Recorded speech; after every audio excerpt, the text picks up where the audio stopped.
Why do I feel high? I am completely sober. Woo!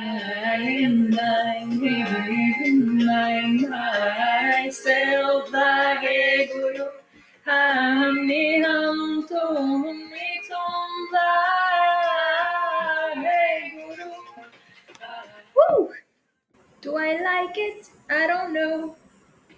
It's blinding me. It's blinding the fuck out of me. Hey, you. Right now, you're sad.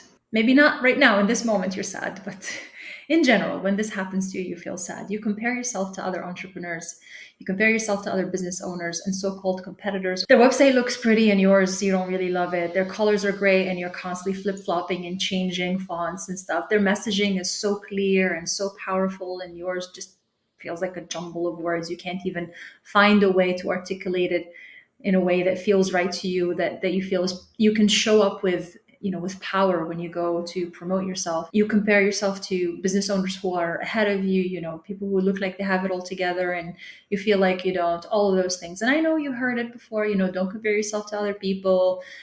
Compare yourself to your past self only, and all of that. All these things are true, but there's a gap between knowing the information intellectually versus actually applying it and it becoming an embodied wisdom. There's usually a gap between these two things. So I feel like there's no point in telling you stop comparing yourself to other people, because you can't really stop comparing. It's just what the mind does. But what you can do is change how you compare to others. And what I'm going to share with you in this video is how to fall so madly in love with yourself and your brand and your message and your creation and what you are up to, what you are presenting to the world, your spirit, your creativity, your mind, your heart, your wisdom, your knowledge, your thing, how to fall so deeply and madly in love with this thing that you stop looking at what everybody else is doing. And if you see it, it's like, yeah, that's cool. It's really inspiring. That's awesome. Good for them. It's evidence that if they can do it, I can do it, but there isn't that feeling of sadness that everybody else got it and I'm still on the, struggle bus, or not good enough train or whatever. Anyway, so let me first talk to you about the biggest reason why I despise when people compare themselves to other people or copy them too much. Let me take a step back. Copying is not a problem. Okay. I actually have another video called, awkward. I don't remember the title of the video, but it's something about copying. Whatever. Go to my channel and find a video about copying from last year or the year before, where I basically said that you should copy other people, because that's the essence of being an artist, is that you copy, you copy, you copy, you take inspiration. That's how we learn. We observe the world around us, we learn, and we take inspiration. So generally speaking, if you see something you like in someone else, that is your cue that this is something that you recognize in yourself, a potential within yourself that is really wanting to come out. So can you give yourself space to do that thing that you admire in the other person?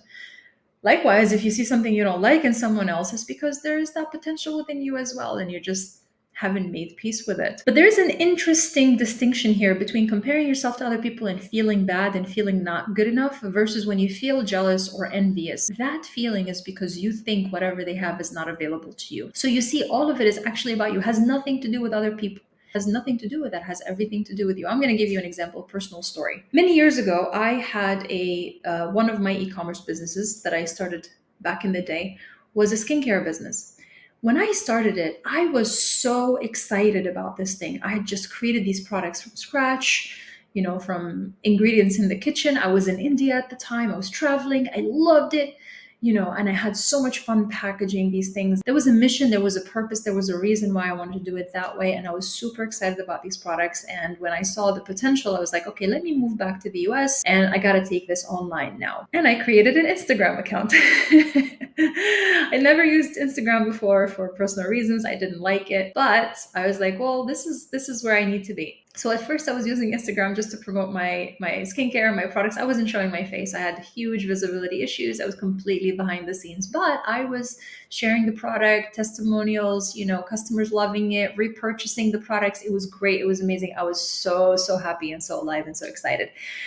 What happened? One day I start looking around. My eyes start wandering a little bit. Inspiration, right? Inspiration. Okay. So I stumble upon this one skincare business. Later it became two or three, but there's this one business I remember at the time, the packaging, the trend was this like millennial pink.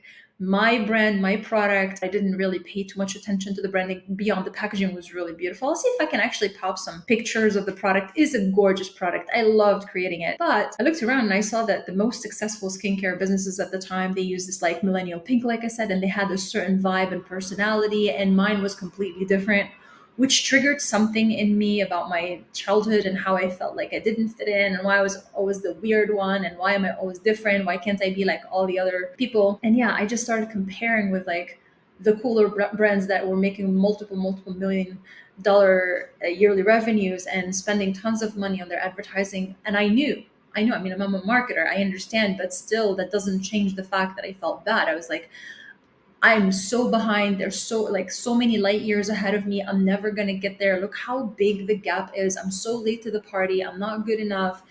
I can never pull this off. I can never create ads that are this like interesting, this cool, this beautiful. I don't have the funds. I don't have the means. I don't have the skills. I don't have the resources. I don't. And I stopped like looking at what was in front of me that was actually working. And I started distracting myself with all the things that I didn't have. And interesting things started to happen. I started to change my own business, my own brand to fit into what I thought like what was working in the market. And I started to lose touch with the things that excited me about it in the first place, beyond just making money, right? So I started to lose touch with all of those things, started to fall out of love with it. I wasn't showing up the same way. I wasn't making the same effort. I was starting to resent it. It started to feel like way too much work. And, eventually I was like, you know what? Am I willing to spend another 5 years to get to the kind of revenue goals that I want? Am I willing to spend another 5 years doing this to get it to a point where I can, sell it at the number that I had in mind? I was like, probably not. I'm not willing to. There are always easier, faster ways to make money. And I was like, you know what? I'm just going to let it go. I'm going to sell the inventory, sell whatever I can, let it go and start. So, and go chase after the next shiny object. So what happened, it was beyond just feeling bad, is that I talked myself out of something that I wanted to do. Now, I have no regrets because that was perfect for that time. The lessons that I've learned, which helped me in doing what I actually want to do now from this place. But that was just one prime example of many times in the past where I had a live idea that I was excited about, something that I really wanted to do for me, something that was meaningful to me. And I started it and it was working. Everything was going well. I'm seeing progress. Things are working out until they weren't. Why? Because I lost touch with the thing that made me even want to get up in the morning and do the work. It stopped being fun. It started to become a chore. It started to become painful, too painful. And I don't know about you, but for me, that is necessary for me to be able to do marketing and to show up and to do the work. I have to see why I'm doing it beyond just making money. So, comparing yourself to other people beyond just making you feel bad, it really dilutes the truth of who you are. I just want you to understand it is so easy when you look around you at people who look like they have it all together to think that that is the gold standard. That's what's working, so I have to do that. That's what's working, so that's the good one. That's what's right. And that means that you let go of your own magic and the thing that is so beautiful about you, about your mind, about your story, about your brand, about your marketing. The thing that makes you you, the thing that cannot be replicated, the thing that cannot be copied, that essence, you let that go because you think it's not good enough or you don't want to sit with it to cultivate that part of yourself. If you would just stop thinking that everybody else is so much better, so much cooler, so much whatever it is, insert whatever word, and you start just obsessing over your own creation, yourself, what brings you joy, what fuels this desire within you, really, what would make this fun, what would make this meaningful, what would make this exciting, what would make you want to leap out of bed to work towards this, like what would make you so alive. And even when you look at the packaging of the business and the example that I just gave, right, comparing isn't always about what the other person is doing. Sometimes it's about things that are visual, right? The visual identity of the business, like their visual branding is better. I like their colors. I like their whatever. I like their website. Sometimes it's, oh my god, I love how they show up with so much clarity. Their message is so clear. Sometimes it's, oh, they have an offer that sells so easily, so they don't. It's like people are just banging on their door to give their money. I don't know, whatever it is that, and then usually it's something within you that you feel is not good enough. And that is the reason why, in the first place, you compare that specific part.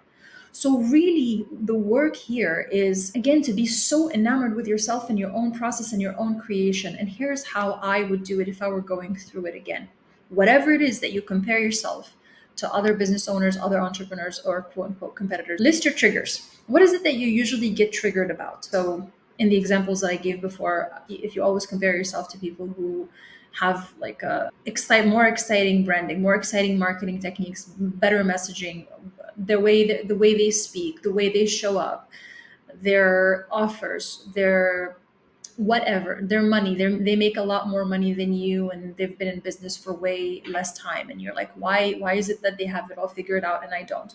Whatever it is, list those triggers. That's the first step. Now, you've got to create space from those people. I know most people will tell you, like, yeah, it's okay, like, it's not logical, just stop comparing. I am all for just create separation. You can always revisit it later, but in the beginning, you're going to need a little bit of space. Now, the third thing you want to do is you want to define your goals. So, based on the triggers that you have, what are your goals, right? Instead of constantly beating yourself up and being like, oh my God, that person shows up with so much power and I don't, and their messaging is so cool and I suck. Or instead of doing that, being like, okay, my goal is to have clear messaging. My goal is to have great branding. How do I define that? My goal is to have great marketing. How do I define that? What would make you so solid within yourself and so secure within yourself and so satisfied with what you got that you don't look outside of yourself? That is the question. It's kind of like, when you're in a relationship with someone, there's always going to be somebody who's more attractive or more this or more that. But because you love the person and you've seen they're good for you, you don't have to look outside all the time. You love that person and you're satisfied with what you got. You don't keep looking outside. It's the same concept. If you love what you got in front of you and you love your own journey and you love yourself, you're not going to look outside. And even if you see something out there, you're not going to wish to have that because you're so busy being grateful for what you have. Now, the fourth thing I would say is address the root cause of this, because you can try to fix the lack of good enoughness, if you will, by setting a goal and working towards it, or fixing the part that you feel is not very solid and you don't love very much. But the underlying feeling is not good enough. The underlying feeling is, I don't love this enough. And this is again where it is so important that you not only work on those things, those areas, specifically those areas that you tend to compare yourself to other people in a way that is not very positive, but you also have to really deal with the underlying reason. Why do you keep feeling this way? Why do you keep thinking this way? It could be that you perceive someone as more advanced in some way, but it shouldn't trigger a feeling of not enoughness with you, or feeling bad or beating yourself up. So, what kind of thoughts are swirling in your head all the time? What are the voices that are popping up when those things happen, and that sort of thing? Because if you don't deal with that, you could get yourself your thing that you used to feel insecure about to a higher level where you start to feel great about it. I promise you, there's going to be a point where you're looking at it like, you know what, I'm ready for more. An example of this is when I started with Brands Are Alive. My first 20,000 iterations of my messaging, um, the first 20,000 iterations of the messaging on my website and my copy and everything, I was not happy with. I was not clear. Like, it was clear here, it was a very clear vision, but translating a vision in a way that makes sense to other people is very challenging when you're creating something that is coming from the heart. And this is something I talk about a lot, is that you're not following a pre-created path. You are creating your own path. And so you're discovering your own thing as you're creating it at the same time, discovering and creating, co-creating. So it is not as easy as do it once and forget it. It's not something that you go to a branding or marketing agency, or I have been a marketer for at least 17 years. You don't go to an expert and go, give me the final answer that will never change. It's a journey of a lifetime. Literally, it's a journey of a lifetime. You keep repeating this process over and over. So I reworked my messaging so many times until I was like, perfect. I love it. This is it. This is great. Several months later, I look back at it and I'm like, that is not relevant anymore. I've outgrown it. But you know what? I've gotten myself to a point where I feel so trusting in myself. Like, I feel good enough about I'm okay if people misunderstand it or misunderstand me or don't get the full picture or don't know it doesn't matter, because I believe that the right people, they'll get the message because they're watching my content. One, two, three pieces, they start to get a little bit of clarity. Then they see me on YouTube, then they get my newsletter, then maybe they see me on LinkedIn. And there are fragments and pieces of conversations here and there, but they'll get to know me over time. I don't have to immediately explain everything to them from the first 10 seconds or else lose them forever. So because I worked on that underlying feeling of I gotta get it right or else I have no second chance, that feeling of I have to immediately impress you or I lose my chances with you, that was coming from a completely different place that I had to work through in order to resolve that. And now I look at my website, it's not perfect, it's good enough. And people tell me all the time, like, your website is gorgeous, it's beautiful, I love it. But I'm like, I'm okay with it. I mean, it's not, I see so much that could be changed. I have the resources to change it. I didn't prioritize it because I know what my priorities are today, and I'm not going to do it out of a place of not feeling good enough. When the time is right, I'll take a second look at it. So I hope that that explains that point. So far we said you list your triggers, you create space from the people and the accounts and the things that are triggering you. Doesn't matter, doesn't have to make any sense. Don't need to logic it.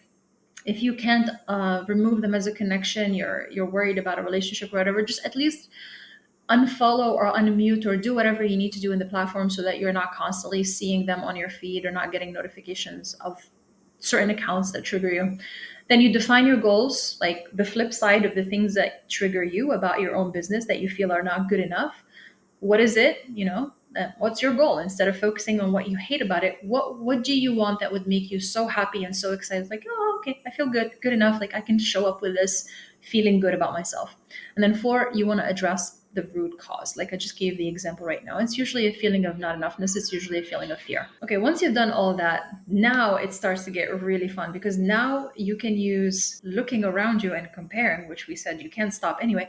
You can use it as inspiration instead. So now, when you look around you, everything is a source of inspiration. You're not triggered. Everyone is evidence for you. So if they're ahead of you, it's evidence. If you see a person is doing so much better than you, and let's say you see that someone is making so much more money in their business and they only started 6 months ago, and you've been doing this for years and you're not at that level yet, and you start to wonder, like, what am I doing wrong? What am I missing? All those questions. Instead of that, what immediately your mind tells you something along the lines of, I don't know what's the story behind this, and I don't care. Good for them. If they really did it within this time, there are so many variables that make a person have those kind of results. Am I going to compare myself to that? Because I'm not them. I am too busy with my own story. I am so excited about my own journey. I'm so alive in my own being, in my own life, in my own business, in my own journey. I don't have time or bandwidth to imagine what it's like to be somebody else, nor do I want to. This complete trust that whatever you're experiencing is for you, in front of you, and everybody else is dealing with their own thing. And sometimes you see something and you like it and you sample it out like a kid. I like this, and I like this, and I like this, and I like this. And you bring them all together and you find ways to have fun with them, but you never, ever, ever, ever make it mean something negative about yourself. In all of this, really, the core message that I want you to take away is just how beautiful and unique you are and how special you are. And I really mean that, not in like, we are all unique and we're all, no, once you genuinely, when you start to believe that, when you see that, when you spend time with yourself, discover who you are, you learn about yourself, and you express yourself fully and freely, you start to see a certain magic in yourself that is just, it's like you don't want to be anyone else. You don't want anybody else's life. You don't want anybody else's things. You don't want anybody else's anything. You would rather have your thing the way it is right now than have the other person's thing that looks so much more advanced, because you're just so freaking, like I said, just obsessed with your own journey, with your own life, with your own, not from a self obsessed thing, although I don't think that's a negative thing, like self obsessed, I don't know the dictionary definition of self obsessed, but like enamored with yourself, like, yeah, like that just very deep sense of loving yourself, of being very intimate with yourself, knowing yourself on a very, very deep level, and seeing yourself way beyond the outer layers, or you just see that common denominator, the essence that's always been there, that will always be there, the thing that you can tap into that is so difficult to explain, the essence. It's just hard to put to words, but it's truly magic, and that can only come through when you embrace that uniqueness. And the most sad part about comparing yourself to other people isn't even the sadness or the envy or the pain or the whatever. It's the diluting, it's the belief that they have something that you don't, or they figured out something, or they have access to something that you don't have access to, or whatever. It's the, yeah, that I think is the saddest part of it, because there's just something within you that is so special and so different. And you've got to, if you're truly a visionary, this is a definition of what a visionary is somebody who sees the thing before anybody else. And especially when it comes to you, you have to see a vision of who you are before anybody else can see it. You have to see a vision of your brand and your business before anybody can see it. You have to truly believe it and have such a strong frame that anybody who comes in contact with you is transformed, believes because you are a believer. So, with that, what I want to leave you with is a meditation that I've created a long time ago that I've received a lot of positive feedback for. It's called the Brand Essence Meditation. I'll put a link wherever you're watching it. This is a meditation that's meant to connect you with the spirit of your brand. It's meant to take you to a space where you can tap into your own subconscious and pull the elements that make your brand what it is. And it will help you kind of define those things, or begin to define the things that make it yours, that make you unique, that make your brand or your creation unique. So you can start envisioning that for yourself outside of everybody else. Shut the door, turn off the noise, let go of what you think you should be. This is not a mental exercise. This is a space of connection to the self and connection to something beyond that. So go do that meditation, write down what comes to you after, and keep doing it as many times as you need to. I just did it last week and I've known it for years. I've created it years ago, but I keep doing it every few months, every time I need to be reminded, or every time I feel like I'm starting to like wobble a little bit or forget why I started certain things. Anytime I need strengthening of my own vision, or anytime I need more clarity, or anytime I just want to be in that space of aliveness. Every time I want that, I do this meditation. So I highly, highly recommend it. I'll put the link in the description wherever you're watching this. And if you're not part of Mojo newsletters, go to brandsourlife.com/Mojo. Join there. I send a video like this routinely, and also to be able to get invites to my free workshops and events and classes whenever I do them. I'll also put a link wherever you're watching this. Thank you for watching. Let me know what your thoughts are. Let me know what's the biggest takeaway for you. And if there's anything else that you want to share about this topic, or anything that came for you. Thank you for watching, and I'll see you next time. Bye. Woo!